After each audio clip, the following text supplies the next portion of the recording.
Hi, నమస్తే, welcome to I news.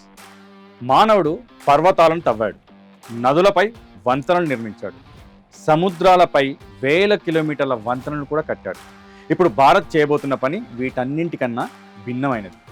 సముద్రంలోనే కొత్త భూమిని సృష్టించి దానిపై ప్రపంచ స్థాయి మెగా పోర్టును నిర్మించడం, అది భారత్ చేయబోతున్న పని. అవును, ప్రస్తుతం అరేబియా సముద్రంలో అలలు ఎగిసిపడుతున్న చోట కొన్నేళ్లలో వేల ఎకరాల భూమి కనిపించబోతుంది. ఆ భూమిపై కంటైనర్ టెర్మినల్స్, భారీ క్రేన్లు, రైల్వే లైన్లు, ఎక్స్ప్రెస్ హైవేలు, వేలాది ట్రక్కులు తిరిగే లాజిస్టిక్స్ హబ్, ఈ మెగా ప్రాజెక్ట్ అన్నీ ఒకే చోట నిర్మించబోతున్నారు. ఈ మెగా ప్రాజెక్ట్ పేరు వధవన్ డీప్ సీ పోర్ట్. దాదాపు 76,220 కోట్ల వ్యయంతో నిర్మిస్తున్న ఈ ప్రాజెక్ట్ కేవలం ఒక పోర్ట్ మాత్రమే కాదు, భారత్ ప్రపంచ వాణిజ్యంలో తన స్థానాన్ని మార్చుకునే వ్యూహాత్మక అడుగు.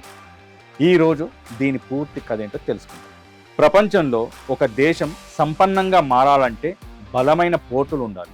ఎందుకంటే ప్రపంచ వ్యాపారంలో దాదాపు 90% సరుకు సముద్ర మార్గంలోనే ప్రయాణిస్తుంది. ఒక కంటైనర్ షిప్లో వేలాది కార్లు, లక్షల మొబైల్ ఫోన్లు, వందల టన్నుల ధాన్యం, భారీ యంత్రాలు, చమురు ఉత్పత్తులు, ఇలా ఎన్నో వస్తువులు ఒకేసారి తరలిస్తారు. అందుకే ప్రపంచ ఆర్థిక వ్యవస్థకు పోర్టులే హార్ట్ లాగా ఉంటాయి. భారత్ ప్రపంచంలో 5వ అతిపెద్ద ఆర్థిక వ్యవస్థ. కానీ మన దేశానికి ఒక పెద్ద లోపం ఉంది. ప్రపంచంలోని అతిపెద్ద కార్గో నౌకలు ఇప్పటికీ నేరుగా భారత్కు రావడం లేదు. ఎందుకంటే మన పోర్టులలో చాలా వరకు అవసరమైనంత లోతు లేదు.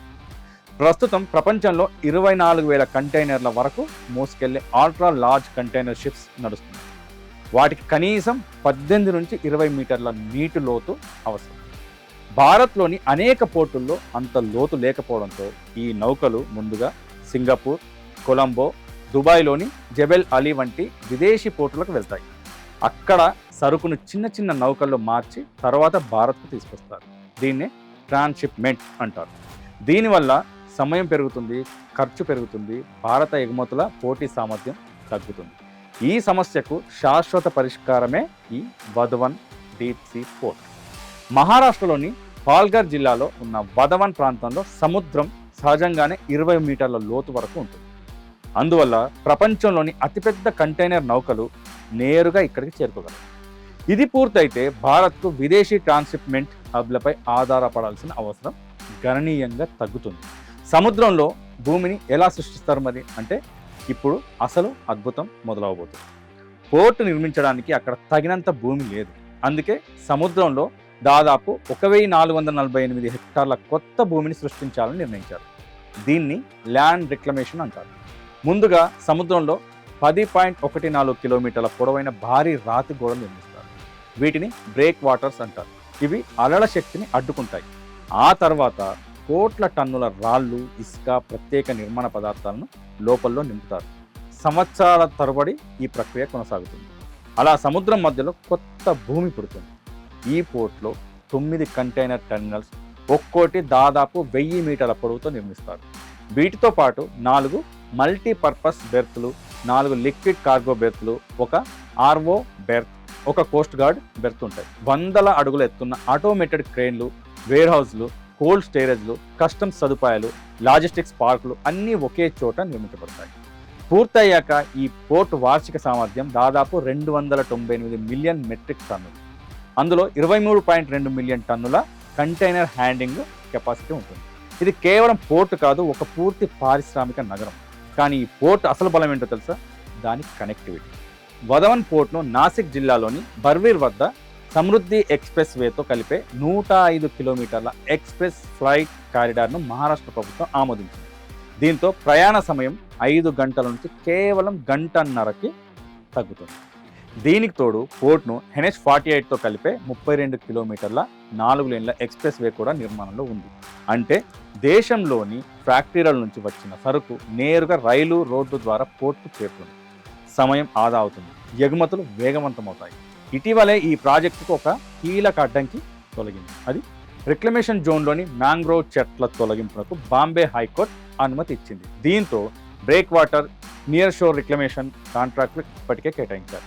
నేషనల్ హైవేస్ అథారిటీ, రైల్వేలు కూడా బాహ్య మౌలిక సదుపాయాల పనులు మొదలుపెట్టారు. వధవన్ పోర్టు భారత్లో 13వ మేజర్ పోర్టుగా మారింది. దీన్ని పూర్తి చేయడానికి పెట్టుకున్న టైము 2034. అంటే 2034 సంవత్సరానికి ఈ పోర్టు పూర్తవ్వాలి. భారత్కు వచ్చే అనేక కంటైనర్లు సింగపూర్, కొలంబో, దుబాయ్ మీదుగా వస్తున్నాయి. వధవన్ పోర్ట్ పూర్తయితే ఆ ట్రాఫిక్లో కొంత భాగం నేరుగా భారత్కు మళ్ళీ అవకాశం ఉంది. దీంతో భారత్ ఆసియాలో ఒక ప్రధాన సముద్ర వాణిజ్య కేంద్రంగా ఎదిగే అవకాశం ఉంది. ఈ ప్రాజెక్ట్ ద్వారా దాదాపు 12 లక్షల కొత్త ఉద్యోగాలు వస్తాయని కేంద్ర ప్రభుత్వం అంచనా వేసింది. లాజిస్టిక్స్, రవాణా, షిప్పింగ్, వేర్హౌసింగ్, తయారీ రంగాలకు భారీ ఊతం లభిస్తుంది. ఎగుమతుల ఖర్చు తగ్గడంతో భారత ఉత్పత్తులు అంతర్జాతీయ మార్కెట్లో మరింత పోటీగా నిలుస్తాయి. అయితే ఇంత పెద్ద ప్రాజెక్టుకు సవాళ్లు కూడా ఉన్నాయి. మత్స్యకారుల జీవనోపాధి, సముద్ర జీవన వైవిధ్యం, తీర ప్రాంత పర్యావరణం, వీటిపై ప్రభావం పడకుండా జాగ్రత్తలు తీసుకోవాల్సిన అవసరం ఉంది. పర్యావరణ అనుమతులతో పాటు పునరావాస చర్యలు కూడా ఈ ప్రాజెక్టులో కీలక భాగం. ఒకప్పుడు ప్రపంచాన్ని సముద్ర మార్గాలతో బ్రిటన్ పాలించింది. తర్వాత సింగపూర్, దుబాయ్, చైనా పోర్టుల శక్తితో ప్రపంచ వాణిజ్యంలో అగ్రస్థానానికి చేరుకున్నాయి. ఇప్పుడు భారత్ కూడా అదే దిశగా అడుగులు వేస్తుంది. సముద్రంలో కొత్త భూమిని సృష్టించి దానిపై భవిష్యత్తును నిర్మిస్తుంది.